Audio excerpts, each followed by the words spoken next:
Olá pessoal, há um vídeo no canal sobre a morte do Papa João Paulo I, em que em determinado momento é dito que papas não renunciam. Essa frase ela foi terrivelmente mal interpretada por alguns internautas. Eles enviaram mensagens diversas dizendo que o vídeo estava errado e que papas podiam renunciar. Na verdade, o que houve, como eu disse, foi uma má interpretação.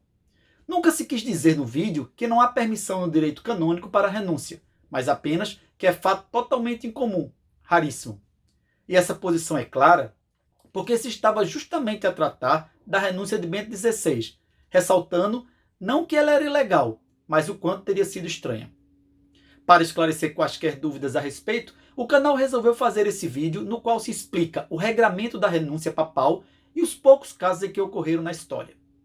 Importante ressaltar que há, na grande maioria desses casos, divergência entre os historiadores quanto a se tratar de uma verdadeira renúncia ou de uma deposição, pois essas denúncias ocorreram, em sua maioria, em períodos muito conturbados da história. Vamos lá.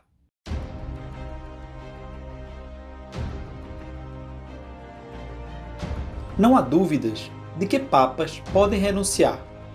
A previsão expressa no artigo 332, parágrafo 2º do Código de Direito Canônico.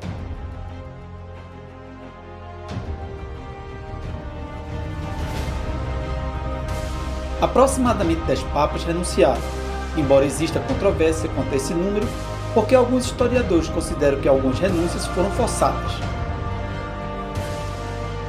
Renúncia não livre não é renúncia, mas deposição. Pela própria disposição do artigo, vê-se que só se considera renúncia válida aquela que é livre.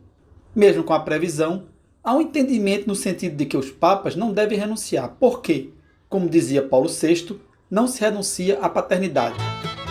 Tais renúncias, portanto, nunca foram bem vistas pela Igreja nem pelos fiéis. Dante Alighieri, por exemplo, colocou o Papa Celestino V no inferno na sua famosa obra A Divina Comédia, justamente por ter renunciado.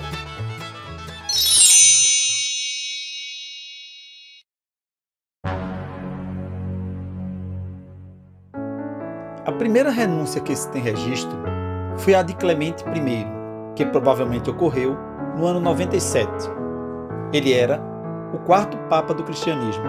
A sua renúncia, entretanto, ela não foi espontânea, porque ele estava preso em face da perseguição promovida pelo rei Trajano. Em virtude de crer que os cristãos não podiam ficar sem um líder, abdicou do seu pontificado em favor de Santo Evaristo. Durante a prisão, converteu muitas pessoas ao cristianismo e acabou sendo executado no ano 100 com requintes de crueldade. Foi atirado ao mar com uma pedra no pescoço.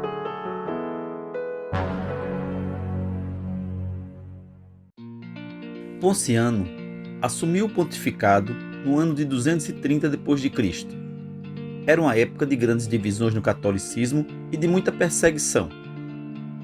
Tal qual a de Clemente I, a renúncia de Ponciano também não foi livre, porque ele estava exilado na Sardenha por ordem do imperador Maximino Trácio.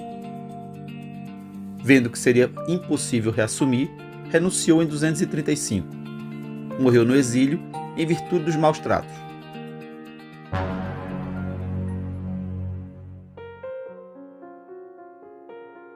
Os historiadores divergem se Marcelino teria realmente renunciado ou sido deposto. Foi o 29º Papa da Igreja Católica, tendo assumido o pontificado em 296 d.C. Seu pontificado foi pautado por perseguições do imperador romano Diocleciano, que, de acordo com alguns historiadores, o forçou a oferecer sacrifícios a deuses pagãos. Para eles, Marcelino teria sido deposto em face da apostasia. Já para outros historiadores, ele teria renunciado.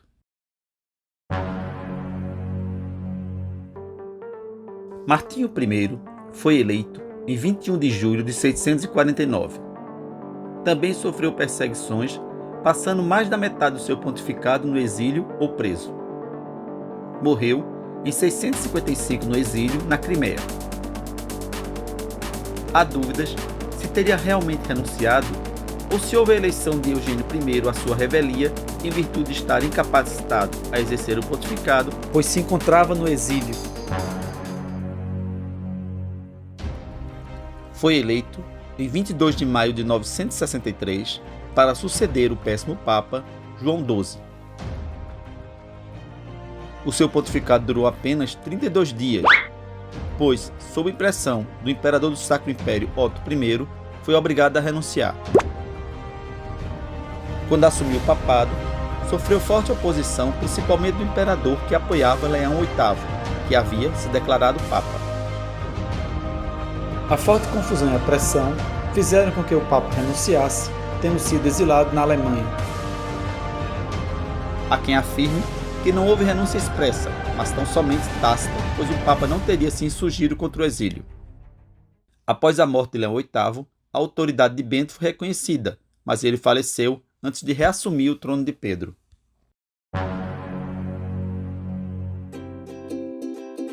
Há um vídeo no canal sobre esse péssimo papa que foi eleito muito jovem. Alguns historiadores dizem que a sua eleição foi aos 10 anos, outros aos 20. Bento renunciou por dinheiro. Literalmente, ele vendeu seu pontificado a Gregório VI. Imoral e violento, foi um dos piores papas da história da Igreja.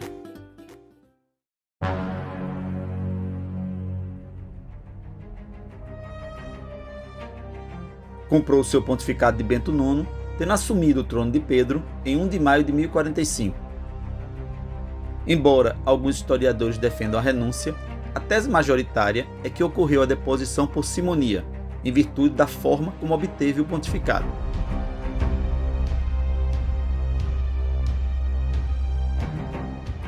Ficou como papa por muito pouco tempo, apenas em torno de um ano.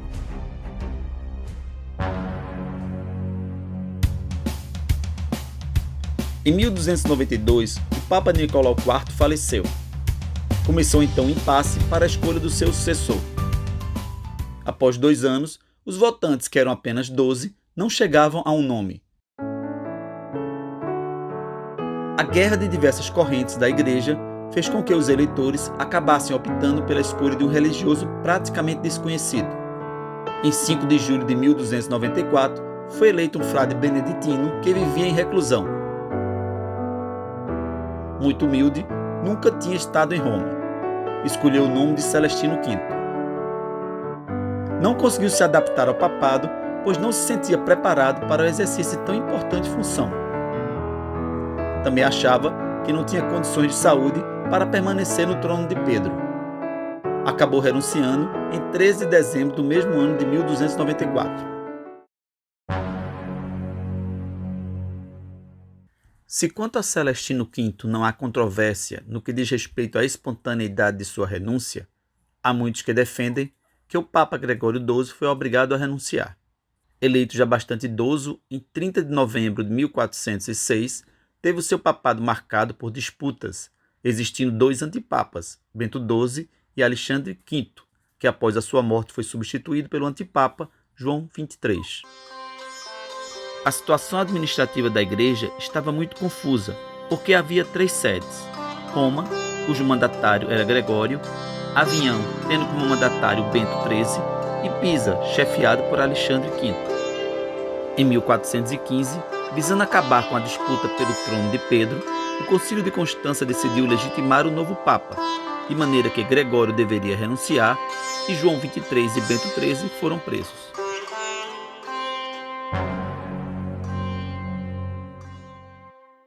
Qua propter bene consus pontes huius actus plena libertate declaro, me ministerio episcopi Rome, successore Sancti Petri. Em fevereiro de 2013, o mundo ficou chocado com a notícia da renúncia do Papa Bento XVI. Muitos nunca tinham ouvido falar em renúncia de Papa. As razões da renúncia são motivos de polêmica. Oficialmente, o Vaticano informou que ela ocorrera em virtude da idade avançada e de problemas de saúde. Há quem afirme, por outro lado, que o Papa não teria aguentado as pressões de alguns escândalos, como o do Banco do Vaticano e o abuso de crianças. O vazamento de informações confidenciais pelo seu mordomo teria abalado muito Bento XVI. A renúncia de Bento XVI é um tema para um vídeo próprio. Não é a intenção agora aprofundar-se em cada uma das abdicações que foram citadas nesse vídeo, mas apenas esclarecer 2 pontos. Primeiro, papas podem renunciar. Sim, eles podem. Segundo, embora seja possível, é um evento raríssimo, não havendo na maioria dos casos sequer certeza se a saída foi pela renúncia ou pela deposição. É isso aí, pessoal.